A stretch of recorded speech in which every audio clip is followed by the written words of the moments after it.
Salut tout le monde, c'est Vince King Lionheart. Si t'es de retour au charbon, si t'es là pour la première fois, t'es le bienvenu. Tu vas mater Time for Selection, l'émission qui parle de sneakers, parfois d'autres trucs. Aujourd'hui, on va conclure le chapitre de mes Jordan 1 avec le top 10. On y va!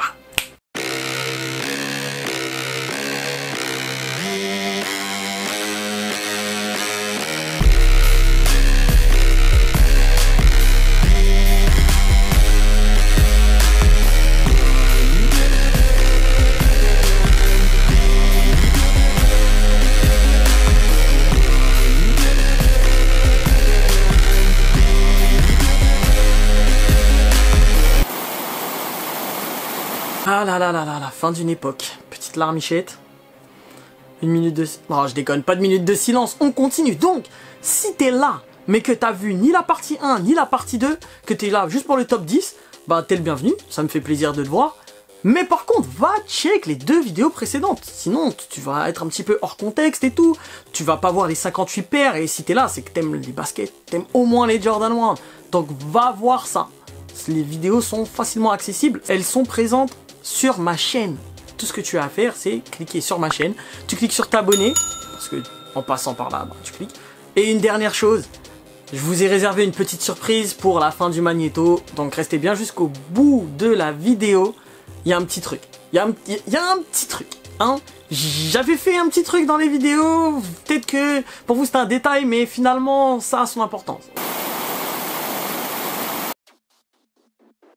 Et on est parti pour le top du top de ma collection.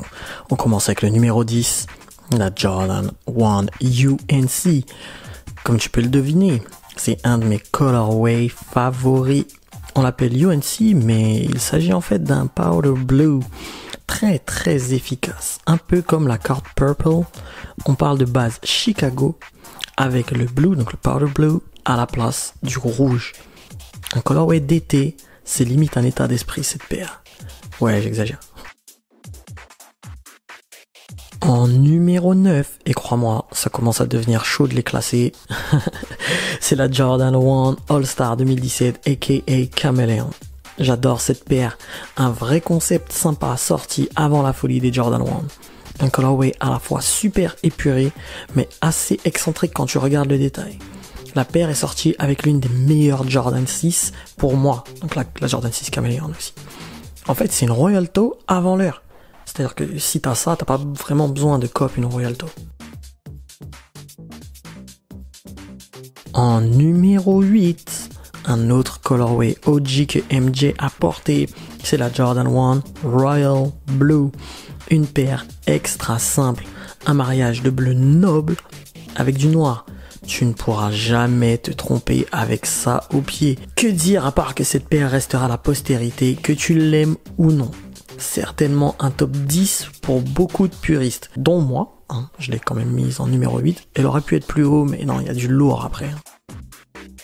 En numéro 7, la Jordan 1 UNC to Chicago Fearless de 2019. Réellement sous-cotée à leur sortie. Je pense que c'était dû à la manière dont les couleurs étaient mariées de manière horizontale. La masse n'a pas pris la mesure de la paire qu'ils avaient sous les yeux. En gros, la paire est coupée en deux, entre le bleu UNC et le rouge Jim Red, je crois. Un mariage de colorway éclatant, unifié par du cuir verni, font de cette paire un must. J'ai aussi vu des customs sur le bleu UNC pour le rendre rouge et ainsi créer une pattern Chicago High. Incroyable, vraiment incroyable. En numéro 6, une paire vraiment exceptionnelle rien que par son concept, c'est la Jordan 1 Nigel Sylvester. Un effet abîmé, une couleur délavée.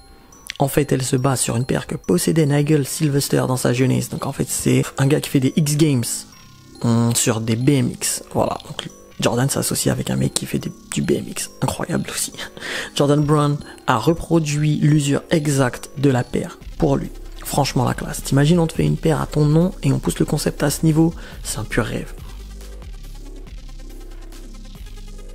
En numéro 5, la Jordan 1 Black Toe, l'une des paires les plus iconiques du game. MJ a pris cette fameuse photo avec la paire lacée sur son épaule. La première photo du Jumpman, c'était également avec la Black Toe au pied. Bref, je pense honnêtement que c'est la paire la plus iconique de la marque. Imagine-toi qu'elle a été développée avant l'invention du logo Jordan, donc le ballon avec les ailes sur le côté, était inscrit Air Jordan. Les photos sont sur le net, n'hésite pas à aller regarder ça. Non mais imagine-toi l'icône. En numéro 4, la Jordan 1 Dave White, un vrai monument quasi inconnu ici.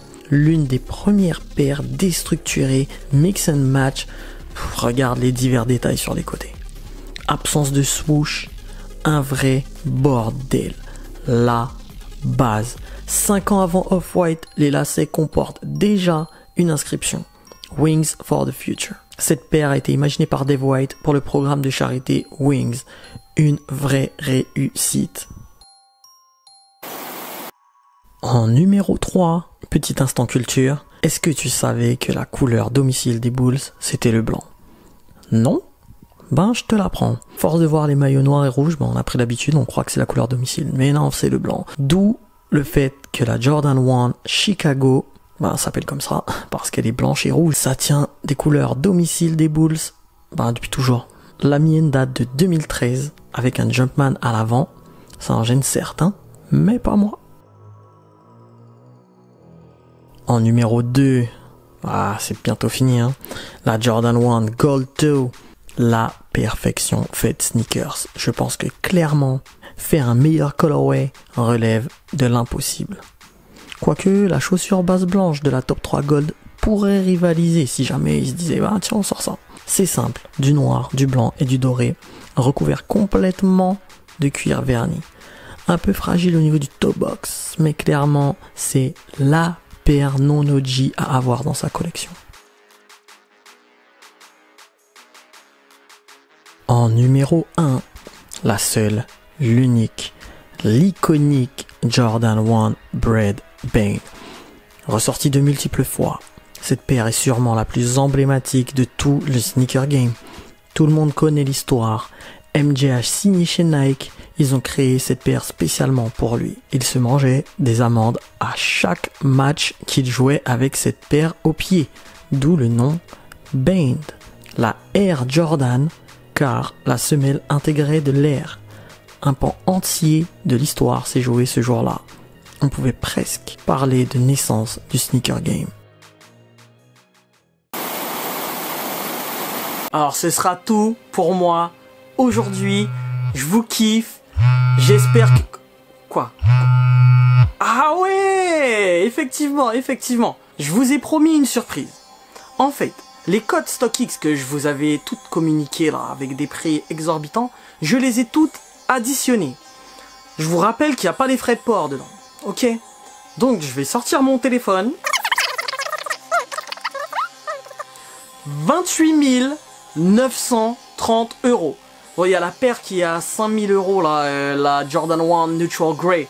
Si on retire celle-là, on est quand même à 23 000 €. Mais 28 930 €. Si tu vas voir ma collection, mon gars, sors ta CB.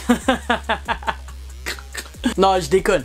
Rappelez-vous quand même que moi, j'ai porté mes paires. Donc, elles ne valent plus du tout les prix qui sont affichés. Hein, avant qu'il y ait des gens qui viennent taper à ma porte, là. Donc, tout le monde se calme. Je vous kiffe. Je vous dis à la prochaine. Plus de Jordan 1. C'est terminé. Allez, je me casse.